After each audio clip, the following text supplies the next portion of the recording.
White is one of the most difficult colors to paint, and applying it to an entire army such as white scars for the Horus Heresy in a fast and efficient process can be quite daunting.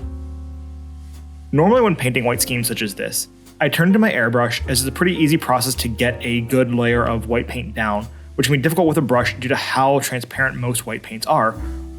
I know though that a lot of my viewers don't have access to an airbrush, so for this scheme I decided to use a sponge method to apply a quick and efficient white scheme that still has the volumetric highlights you'd associate with an airbrush. To start with, I mix some scale 75 bearing blue with water, about a 50-50 ratio, and liberally sponge this over the entire model. If you're not familiar with sponging, it involves taking a foam sponge, dipping it in your paint of choice, dabbing off the majority of that paint, and then pressing the sponge to your model repeatedly. I'm not going to dive into too much more detail in the process here, but I have another video on my channel shortly explaining the process in far more detail. Now, there are a couple of things to keep in mind here though, and reasons for my choices. The first is that I really like how white schemes look when their shadows tend towards blue instead of browns or grays. And bearing blue is the perfect desaturated blue-gray that I think works really well for these shadows. I also thin the paint down here for two specific reasons, which I think are both important to understand when trying to paint models by sponging. The first is that paint right out of the bottle is fairly thick, which can result in very small peaks or bumps forming on your models when doing heavy sponges. This texture is caused because the action of pulling the sponge away from the model actually lifts the paint you just applied up slightly. And by watering down the paint, you'll make it thinner and reduce these bumps. The other reason I thin down this paint is because I'm tempted to build up multiple thin layers to get interesting color gradients.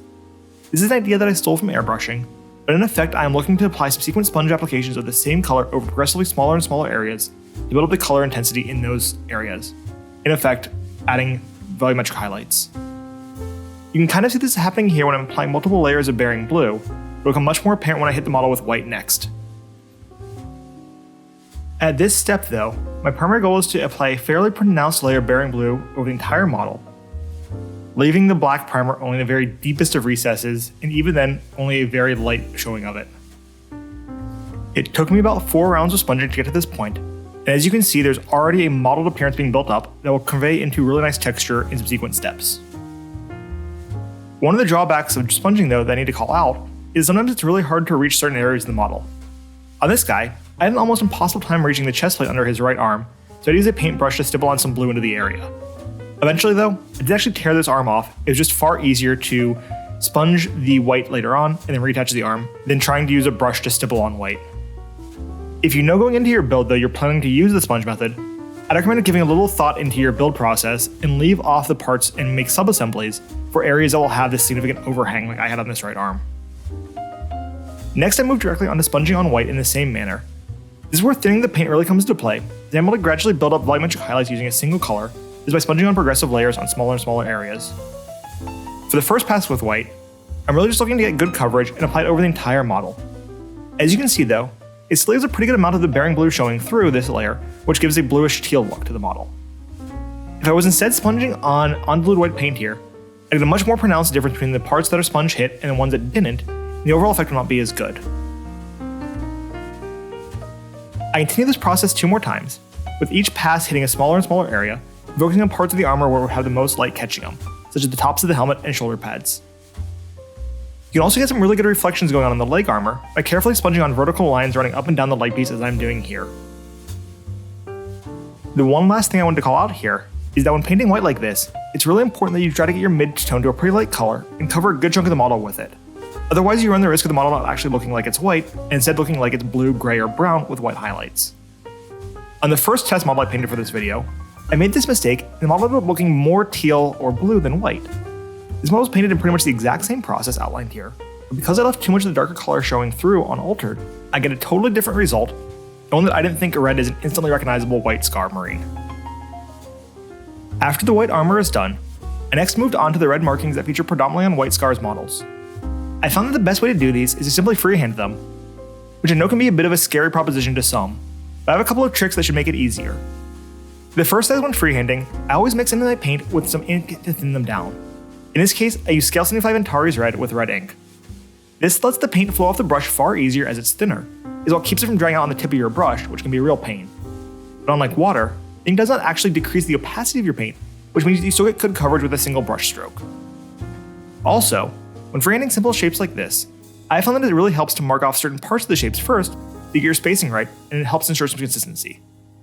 For the markings on the leg, I knew that I wanted to have pretty even triangle pattern, so I marked off the peaks of each of the triangles first with a dot of my paint, before sketching out the rest of the triangle, and then connecting the overall shape together. This allows me to make sure that the tops of the triangles are all in line and evenly spaced, which would be much more difficult if I started off on one side of the leg plate and worked my way around.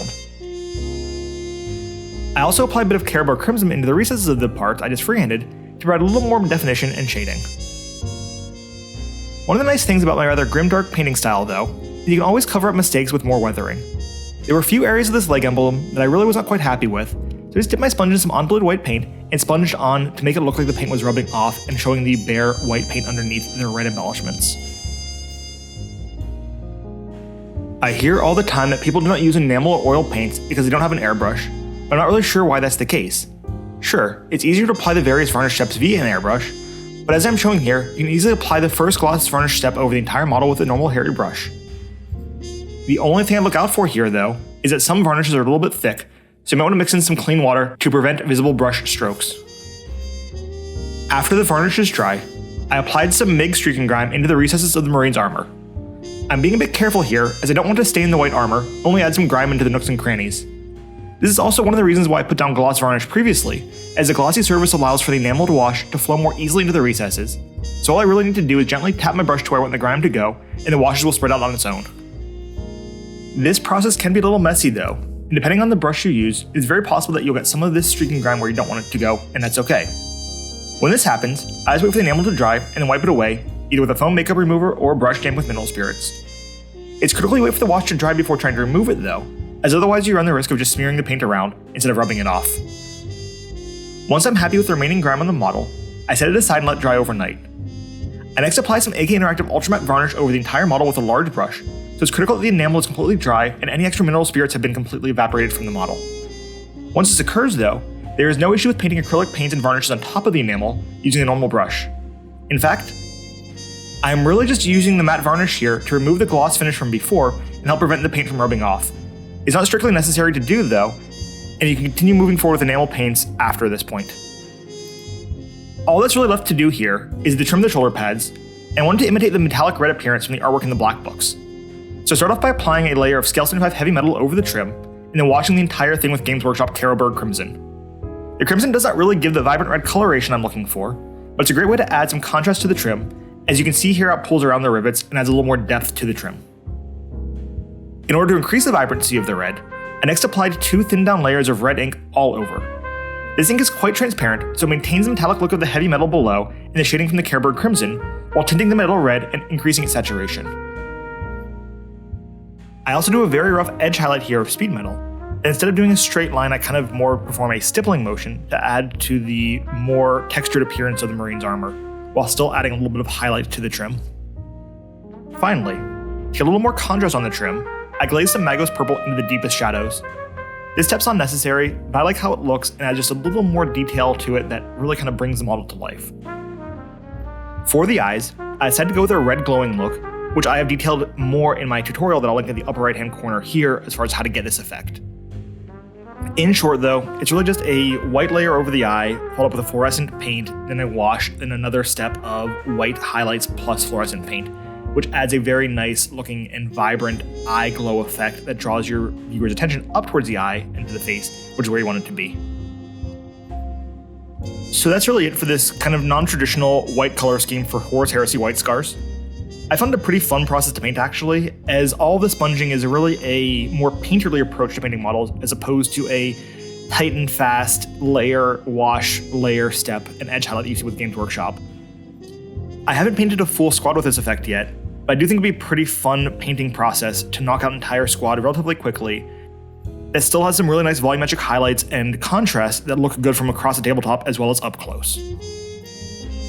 If you like this tutorial, I have a ton more on my channel, and I think at this point I have 17 of the 18 Horus Heresy Legions with only salamanders left to go.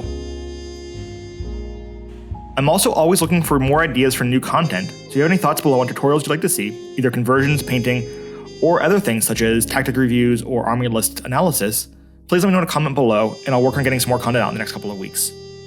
As always, thanks for watching, and hobby on.